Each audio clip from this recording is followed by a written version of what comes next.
할렐루야. 1월 7일 토요일입니다. 야고보서 말씀 4장 11절부터 끝절 17절까지 말씀을 읽고 은혜 나누도록 하겠습니다. 형제들아 서로 비방하지 말라.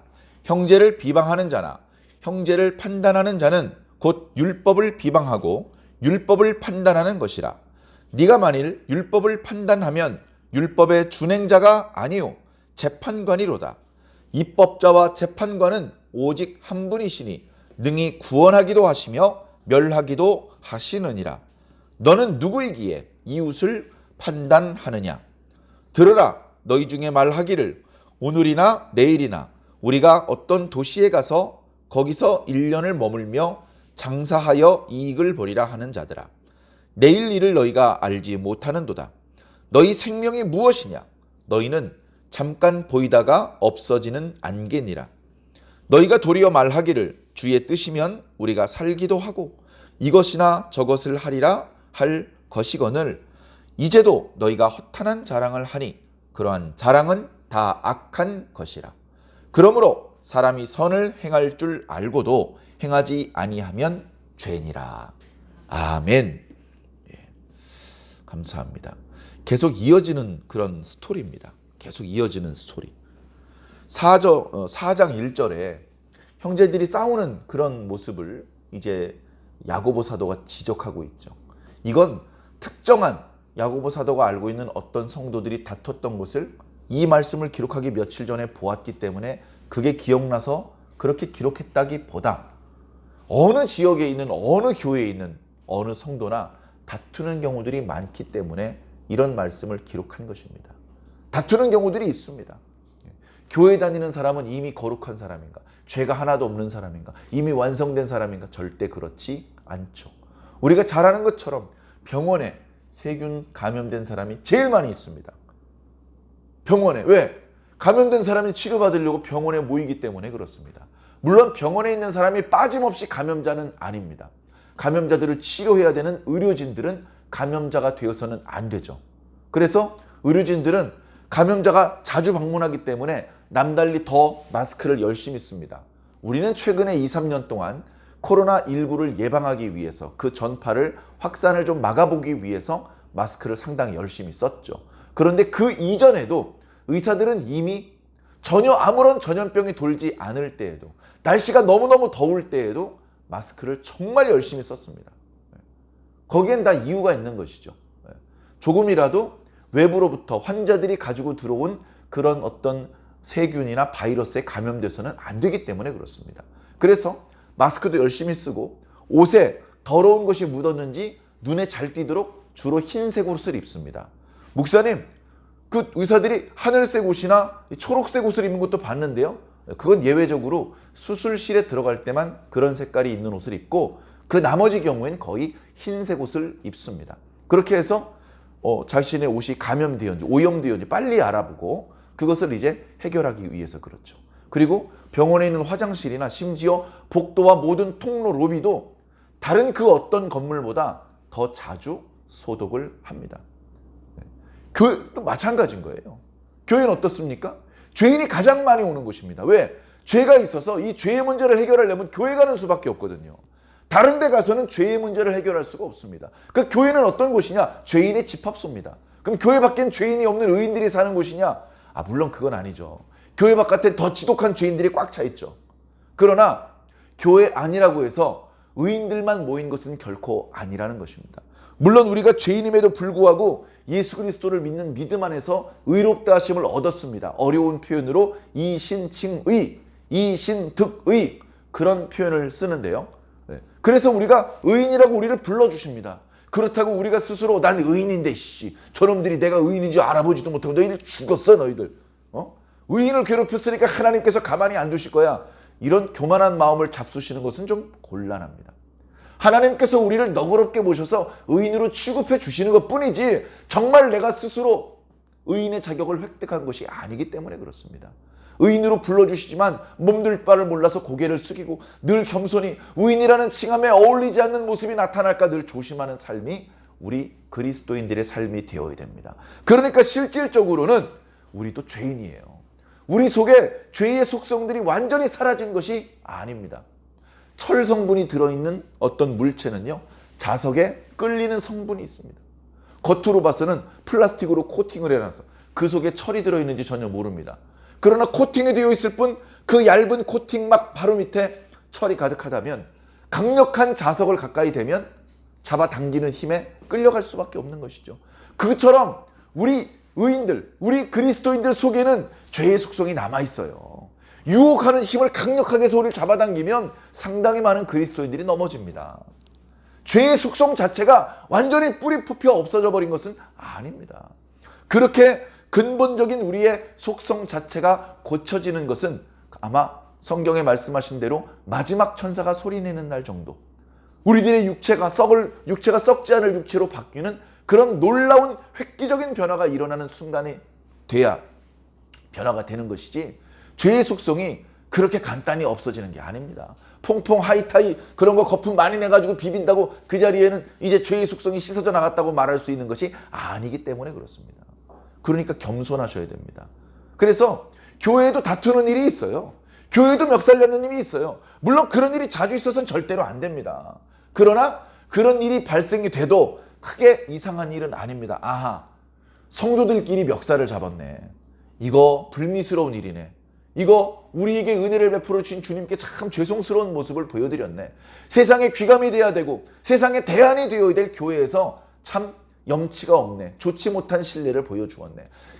그런 것들을 깨닫고 그런 원인, 그 잘못된 어떤 형태가 나타난 부분에 대해서 그 원인을 파악하고 근본적으로 다시 그런 불미스러운 일이 반복되지 않을 수 있는 조처를 할 수 있어야 되는 것이죠. 그것이 바로 야고보서 말씀인 것입니다. 여봐라! 성도들끼리 싸우다니 싸우지 마! 무조건 싸우지 말란다고 싸움이 앞으로 쭉 없어지느냐? 그것은 아닙니다. 싸움의 원인이 뭔지부터 가르쳐줘야 됩니다. 여봐라! 싸움의 원인은 정욕이야, 정욕. 니들이 그리스도인이라고 이제 땅의 것을 소망하지 않고 하늘의 것 소망하라고 했는데 아직도 땅의 것을 소망하고 있잖아. 땅의 것을 소망하고 그 결핍된 부분을 보충하려고 노력하는 과정에서 멱살 잡고 싸우는 거야. 교회에서 다툼이 세계 평화를 위해서 다투는 게 아닙니다. 천국, 하나님 나라 확장, 그런 것들을 위해서 멱살잡이 하는 게 아닙니다. 가서 보십시오. 큰 이득도 아니고 눈꽃만한 이득 때문에 언성 높이고 욕지거리 오가고 사람이기 때문에 그렇죠.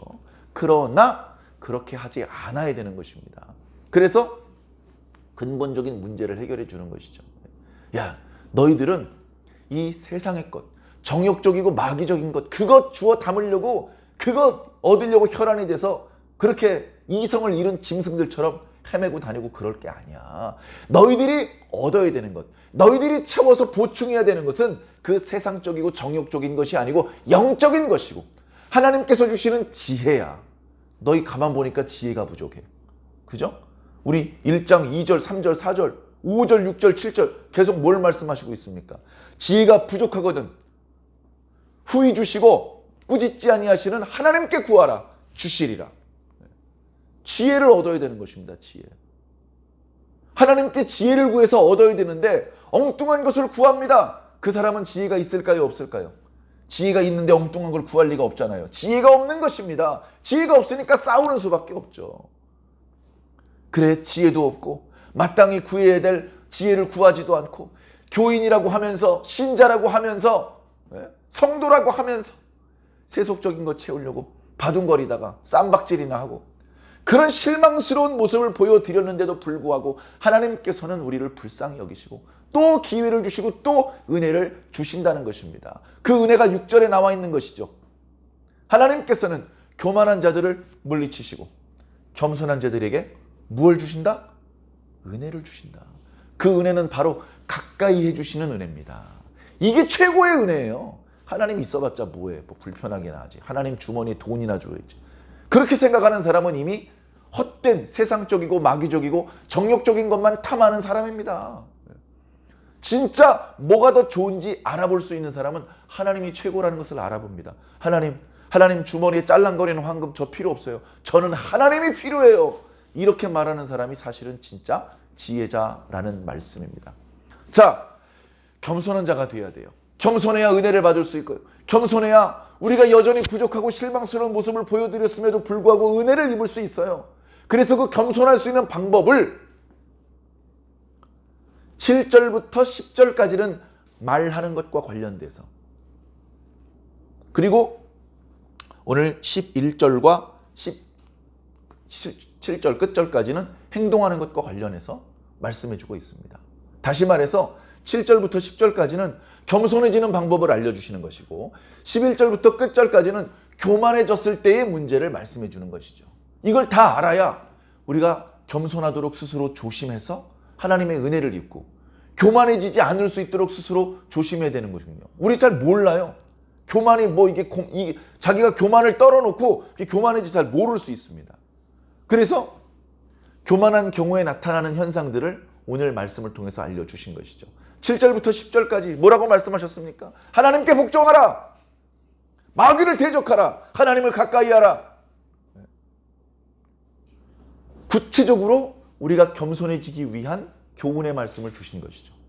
자, 11절 말씀. 제가 이제 오늘 4장 앞부분부터 조금 설명을 포함해서 말씀드리는 것은 오늘 말씀이 그렇게 이제 교만에 대한 말씀이라는 것을 드리기 위해서 설명을 좀 드렸습니다.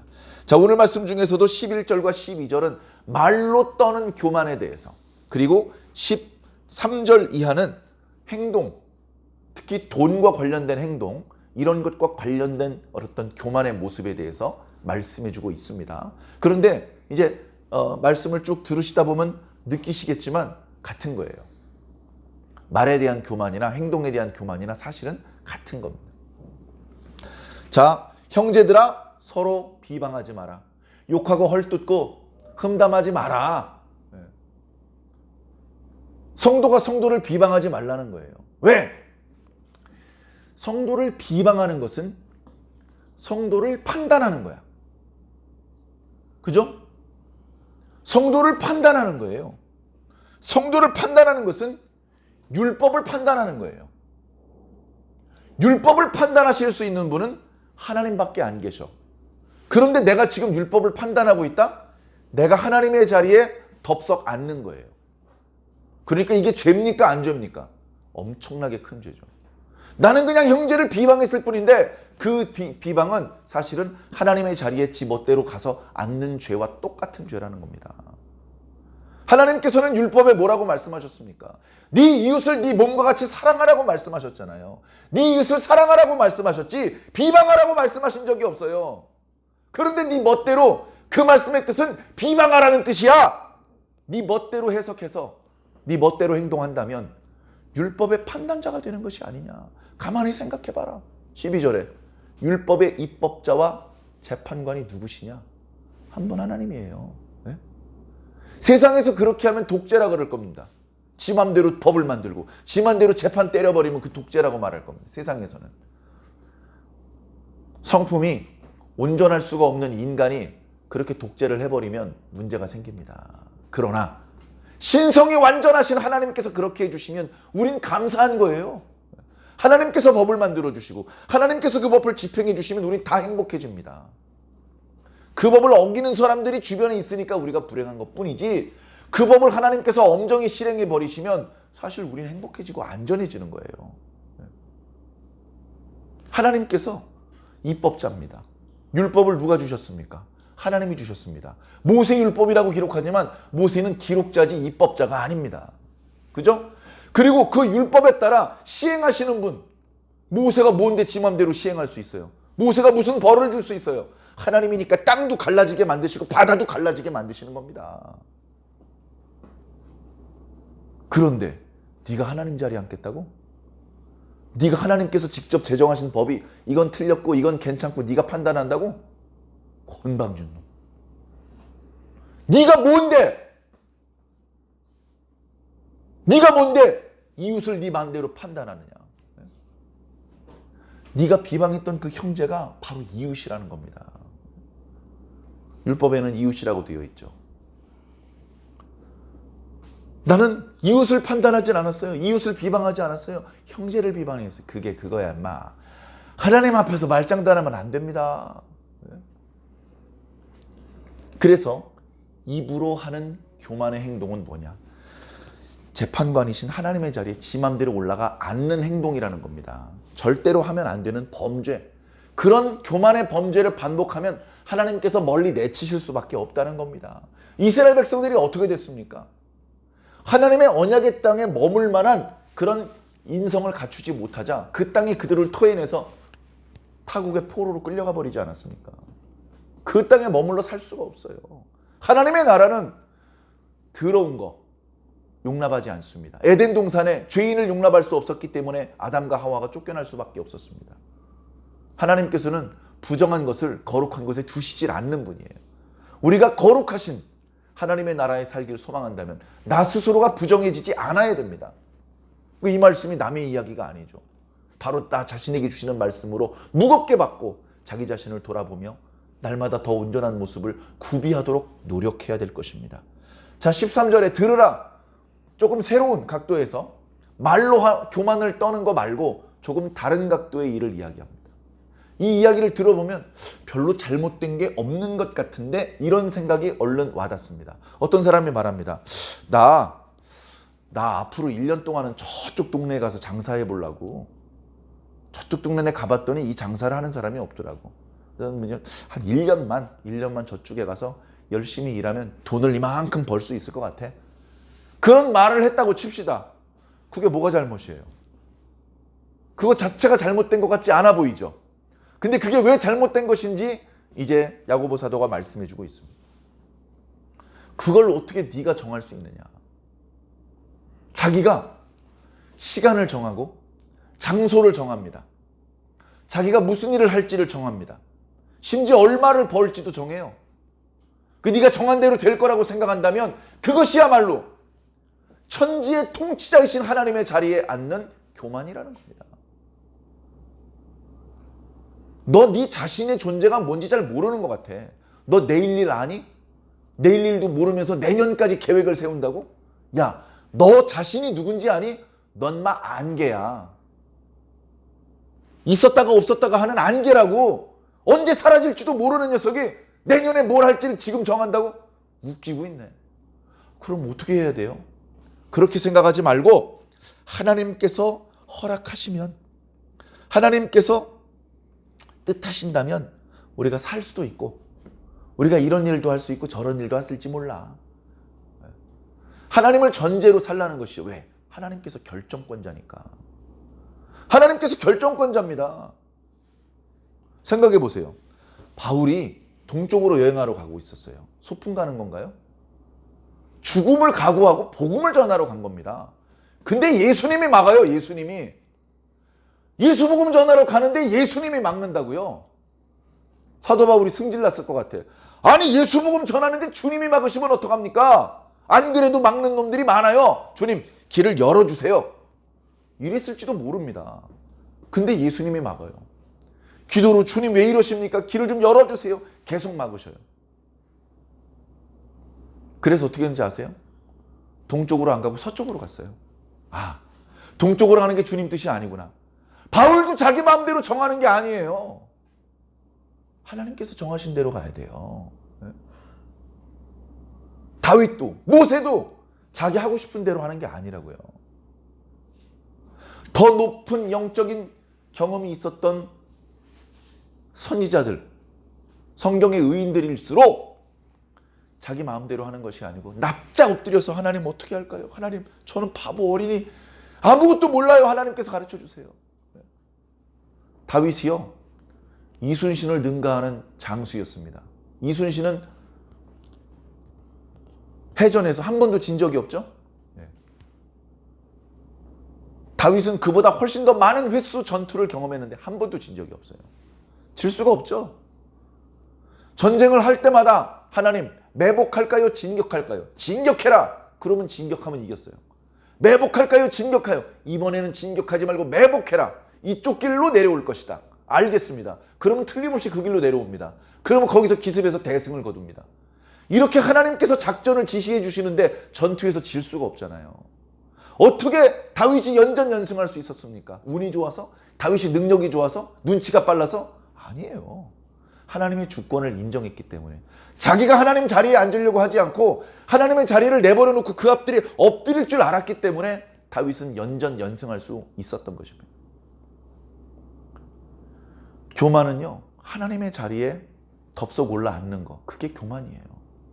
우리가 평소에 그냥 나불나불 이 말했다 저 말했다 했던 뿐인데 그게 하나님의 보좌에 뛰어 올라가는 그런 어리석음과 큰 범죄가 된다는 것을 오늘 말씀을 통해서 분명히 깨달으시기 바랍니다.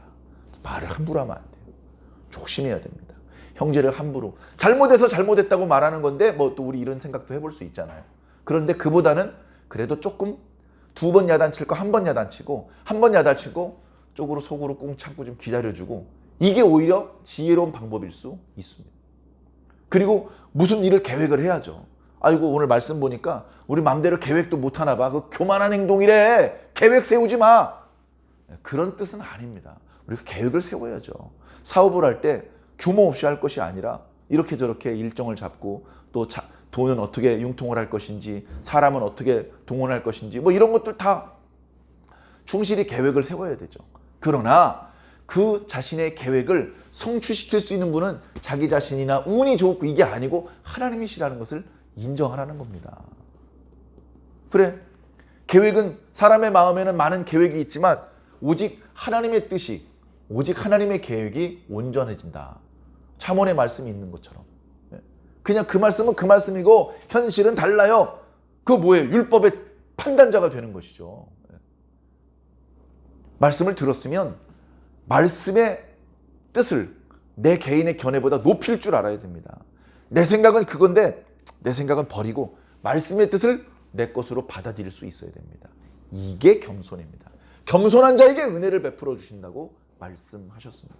사랑하는 성도 여러분, 아쉽게도 야고보서 말씀이 벌써 5장까지 있는데 4장이 오늘 말씀 묵상으로 벌써 끝나버렸어요.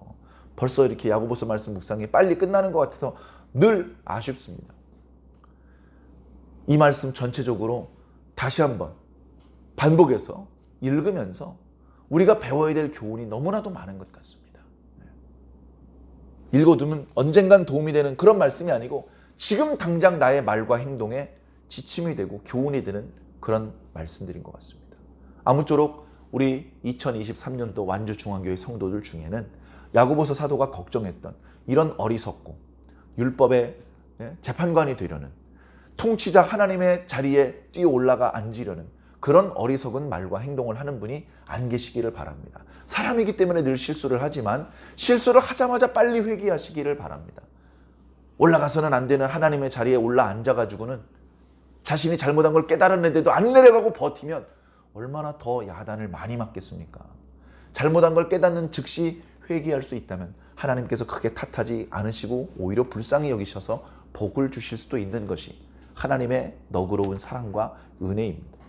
우리 각자의 신앙을 잘 돌아보셔서 어떤 위치에 있던 자기 위치에서 좀 더 나은 모습을 하나님 앞에 보여드릴 수 있는 그런 저와 여러분들이 꼭 되기를 예수님 이름으로 간절히 축원합니다.